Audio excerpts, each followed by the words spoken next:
Hello everyone and welcome to Movie Lover News, the best movie news show on the web, where you can get all of your movie news right here in video format. That's not exactly true. You can't get all of the movie news that you would want from us, and there are a couple reasons for that. One of the most immediate reasons is because Tyrone and I both work full-time at things other than this.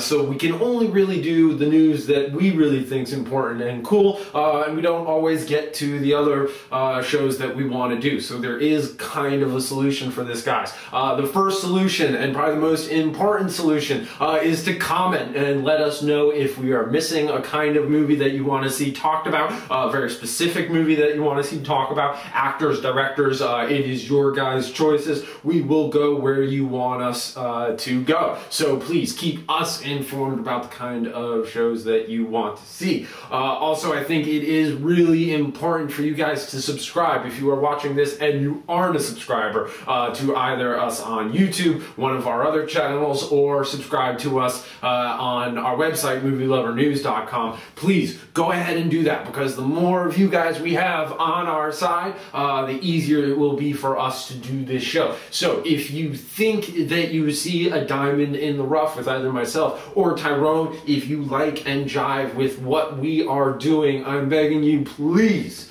go ahead and subscribe, get in touch with us, and be one of the early people onto something that we both think is really cool and going in some really interesting places. So just wanted to start off today's show saying that, and let's jump into some movie news. The movie news that I have today is not new news, but it is interesting news, and that is that the director and writer Shane Black is joining the Iron Man franchise, and he will be directing the third movie in the Iron Man series.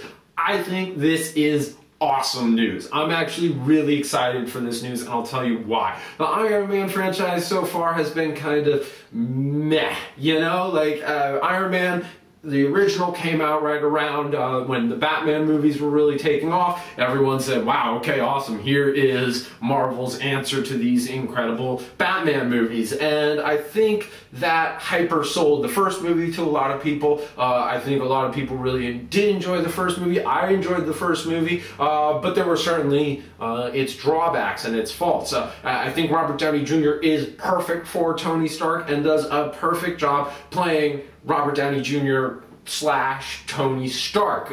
It's an obvious choice, and he does what he does really, really well. Outside of that, I think the rest of the movie is kind of flat, and I think that continues on into Iron Man 2, the sequel. They've yet to prove a really great villain, and I think the entire movie's rest on Downey Jr.'s back. Then you have Shane Black, who I mentioned is coming on to be the director. He has worked with Robert Downey Jr. before on one of my favorite films, and just a great film in general, and that is Kiss Kiss Bang Bang, which stars Robert Downey Jr. And Val Kilmer. Robert Downey Jr. is kind of a petty thief that gets wrapped up into this world of gangsters and murders and danger and all that when he moves from New York to LA. He teams up with Val Kilmer, and it's just a really funny, well-written, witty, interesting movie with a lot of really interesting narrative in it. If you haven't seen it yet, I really, really recommend it. And Shane Black did a phenomenal job with the direction on that. So that's where I first learned about Shane Black. Then I find out that he's the same guy who wrote Lethal Weapon, and if you see photos of him, you're kind of like, wait, that doesn't add up, because he's a young guy, you know, and Lethal Weapon came out in the early 90s. How does that work? He was 22 years old when he sold Lethal Weapon. He wrote a couple other scripts and was involved in other Lethal Weapon movies. They didn't really work out, disappeared for a while, and his real return was with Kiss Kiss Bang Bang. But Lethal Weapon is still a damn good movie. It's one of the great action thriller buddy cop movies. So those are two really big credentials from him. So I'm very excited getting back to the Iron Man news that he's going to be working with Robert Downey Jr. again, which is awesome because the performance Downey Jr. gave in Kiss Kiss Bang Bang, I think had a lot of levels, had a lot of humor. The character was in some ways what I expect Tony Stark to be like if he didn't have his billions, if that kind of makes sense. Kind of a witty, sharp, sort of self-involved guy who's always sort of down on his luck.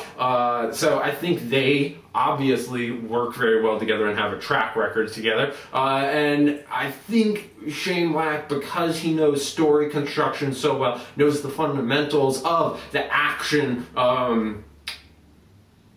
genre without having millions of dollars behind him in his budget, will bring fundamentals back to the Iron Man franchise, which I think will be a big benefit. I'm not knocking Jon Favreau. I think he's done a really nice job. He is a very particular kind of director. I think he is a visuals director, whereas I think Shane Black will be more about story. So that's my news, that Shane Black is directing the 2013 released Iron Man 3, which I will be very, very excited for. As I was saying earlier, please subscribe below. Please check us out on Movie Lover News. You can check me out on Facebook, Alex Marston. You can also find Movie Lover News on Facebook. Like us there. Follow us on Twitter. Follow us at movielovernews.com, YouTube, any of our other platforms that we're on. I believe we're on Vidler and a couple other things. Tyrone has mentioned it before on our other shows. Anyways, guys, thank you as always for all your kindness and support, and we will see you guys next time.